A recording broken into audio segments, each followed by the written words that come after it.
with a few forgotten notes, this is music to Dan and Jen Butler's ears. Yeah! Because less than a year and a half ago, November 8th, 2016 to be exact, they heard something very different. The doctor pulled me into a side room and sat me down and said, your son has got a mass on his brain. Dan Butler had taken his 10-year-old son Sullivan to the emergency room after Sullivan complained for days of back pain. While in the ER, Sullivan developed a headache that concerned doctors. They discovered a golf ball-sized tumor in his head and rushed him into a 6-hour brain surgery. They saved his life that night. I said, hey, this may be no big deal. We may just go get it out, stay in the hospital a couple days and go home. But the doctors had different news. He came out and said that he was able to get most of it, but that it had metastasized to his spine. As it turns out, that's what had been causing the back pain, and there's no surgery for cancer on the spine. The nature of the metastasis, that he said he had never, it sort of coated his spinal cord like a icing, and he'd never really seen it do that before. Just weeks before, Sullivan was in the Gifted and Talented program at school. He enjoyed Cub Scouts, competing in triathlons, and playing with his little brothers. Now he faced cancer and a second blow. When Sullivan woke up from surgery, he couldn't walk, something the brain surgery itself had caused. And one of the first things he remembers. Scary. I wasn't sure if I was going to walk again.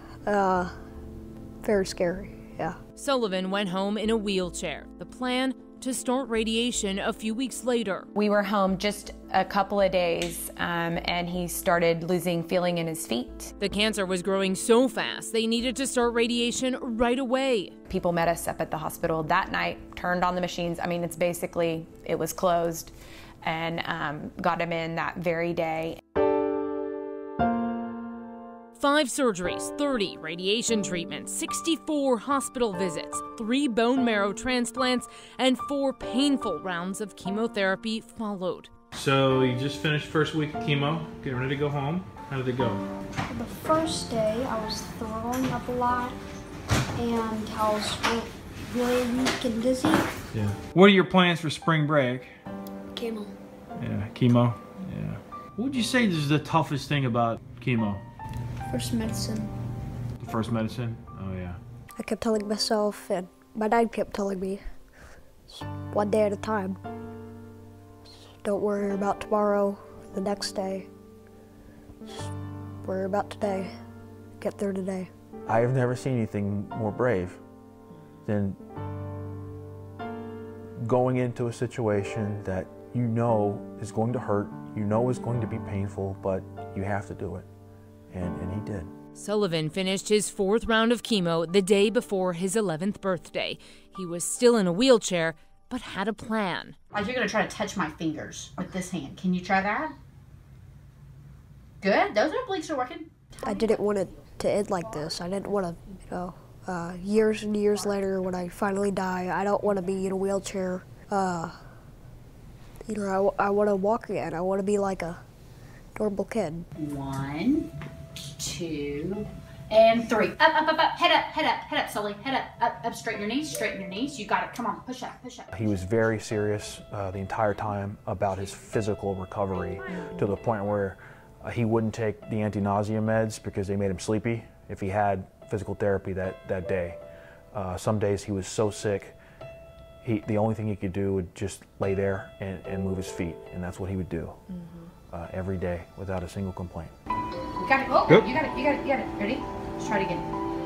1, 2, 3. Put your weight back. When I stood up for the first time, I cried, the physical therapist cried, Dad cried, Mom cried, everybody cried.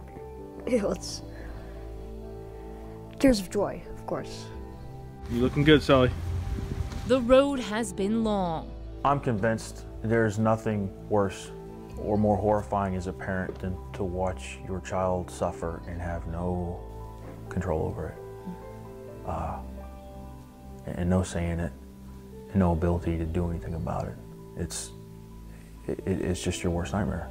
There you go. Go ahead and jog, bud. Go ahead and jog. There you go. There you go. Pick those legs up. There you go. The Butlers say life will never go back to the way it was before. Sullivan continues to work through the damage caused to his body and mind by the disease and treatment, but the family lives with a new purpose: to raise money to fight pediatric cancer. We just want other kids to not have to go through the same amount of suffering and long-term effects that we had to. The sooner we find a better way to cure cancer that possibly doesn't hurt, doesn't have so many terrible side effects, the sooner kids like me will stop suffering. Very happy about that. How do you feel? Good.